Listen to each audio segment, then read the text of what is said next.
کربلا کی جنگ انسانی تاریخ کی ایک بہت دردناک حقیقت ہے جس نے منافقین اسلام کو بے نقاب کیا۔ اس جنگ کے دو اہم کردار حسین ابن علی اور یزید ابن معاویہ ہیں۔ حسین علی و فاطمہ کے فرزند اور رسول خدا کے نواسے ہیں۔ دوسری جانب یزید معاویہ کا بیٹا اور ابو سفیان کا پوتا ہے۔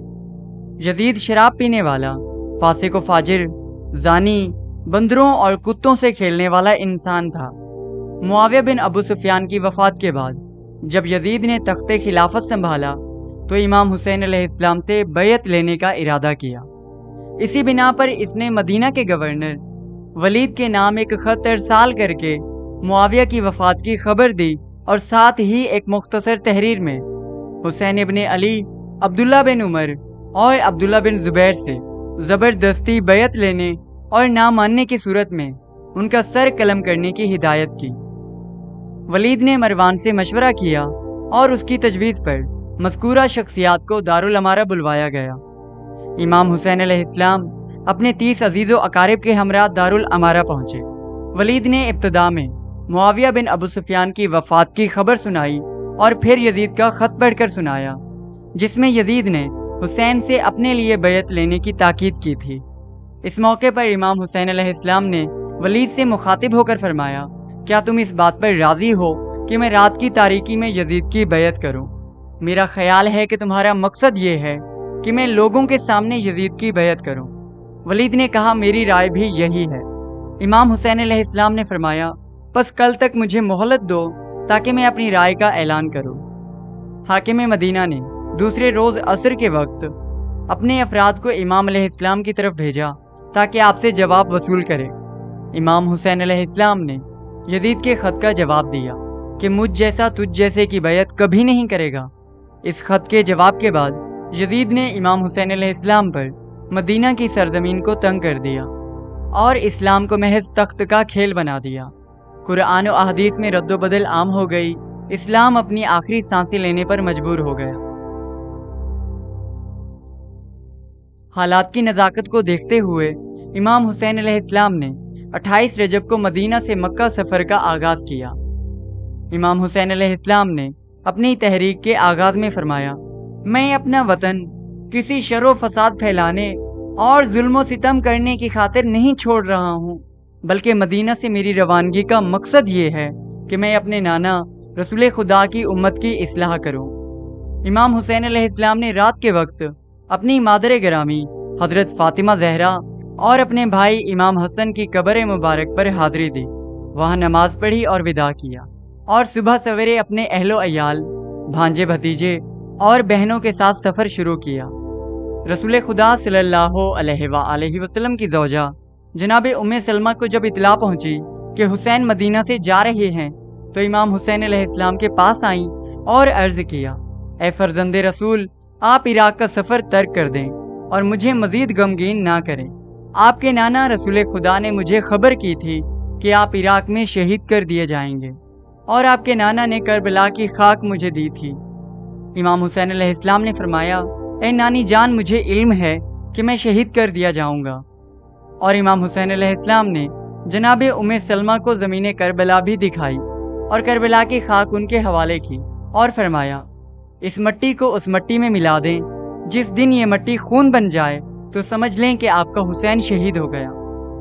مدینہ سے روانہ ہو کر آپ 3 شعبان کو مکہ معظمہ پہنچے تو مکہ کا گورنر سعید ابن عاص مکہ سے بھاگ کر مدینہ چلا گیا اور وہاں سے یزید کو مکہ کے تمام حالات سے باخبر کیا، اور ساتھ ہی ساتھ یہ بھی لکھ دیا کہ حسین ابن علی کی طرف لوگوں کا رجحان بڑی تیزی کے ساتھ بڑھ رہا ہے۔ والی مکہ کا خط پاتے ہی یزید نے عین مکہ میں قتل حسین کا منصوبہ تیار کیا۔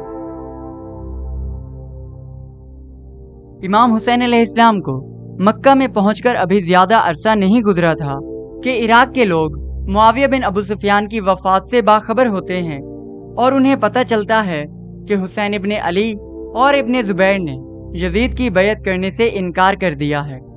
اس بنا پر کوفے کے لوگ سلیمان بن سرد خزائی کے گھر جمع ہو گئے اور امام حسین علیہ السلام کو ایک خط لکھا جس میں آپ کو کوفہ آنے کی دعوت دی گئی۔ اس خط کو بھیجے ہوئے ابھی 2 دن بھی نہیں گزرے تھے کہ کوفہ والوں نے مزید 150 خط آپ کے نام لکھے۔ ساتھ ہی یزید نے سازش کی اور کوفہ سے 12,000 خطوط دوران قیام مکہ میں بھجوائے، جس میں آپ سے بیعت کا وعدہ کیا گیا۔ امام حسین علیہ السلام نے صورتحال کو جانچنے کے لیے مسلم بن عقیل کو کوفہ بھیجا۔ اس وقت کوفہ کے 12,000 لوگوں نے جناب مسلم کے ہاتھ پر بیعت کی، جس بنا پر حضرت مسلم نے امام حسین علیہ السلام کو کوفہ آنے کی دعوت دی۔ یزید نے فوراً عبید اللہ بن زیاد کو کوفہ کا گورنر بنا دیا اور لوگوں میں عام کر دیا کہ صرف اس شخص کو پناہ ہوگی جو مسلم کی بیعت سے انکار کرے گا۔ حضرت مسلم بن عقیل کے اکثر ساتھیوں کو دھمکیوں یا دولت سے خرید لیا گیا۔ اس وقت حضرت مسلم جناب ہانی بن عروہ کے گھر تھے، جنہیں قید کر لیا گیا۔ اس کے بعد آپ نے ایک بڑھیا کے گھر قیام کیا، جس کے بیٹے نے مال و دولت کی لالچ میں ابن زیاد کو حضرت مسلم کی موجودگی کی خبر دی۔ ابن زیاد نے بڑھیا کے گھر کا محاصرہ کر لیا۔ حضرت مسلم بن عقیل نے تنہا کوفیوں سے جنگ کی۔ ابن زیاد کی فوج سے لڑنے کے بعد محمد بن اشعث کی طرف سے امان دینے کے وعدے سے ہتھیار ڈال دیے اور حضرت مسلم کو گرفتار کر کے دارالامارہ لایا گیا۔ لیکن ابن زیاد نے محمد بن اشعث کے امان نامے کی پرواہ کیے بغیر حضرت مسلم کو قتل کرنے کا حکم دے دیا۔ حضرت مسلم بن عقیل امام حسین علیہ السلام کے لیے بہت فکر مند تھے۔ اس وجہ سے آپ نے عمر ابن سعد کو اس سلسلے میں وصیت کی، امام حسین علیہ السلام سے کہنا کوفیوں پر ہرگز یقین نہ کریں اور جہاں تک پہنچ چکے ہیں واپس لوٹ جائیں۔ امام حسین علیہ السلام مکہ میں رہ کر کعبہ جیسے مقدس مقام پر خون بہانا نہیں چاہتے تھے، کیونکہ یزید کے سپاہی حاجیوں کی صورت میں مکہ میں قتل حسین کے لیے پہنچ چکے تھے۔ تب امام حسین علیہ السلام نے حج کا ارادہ بدلا اور کوفہ شہر کی طرف بڑھے۔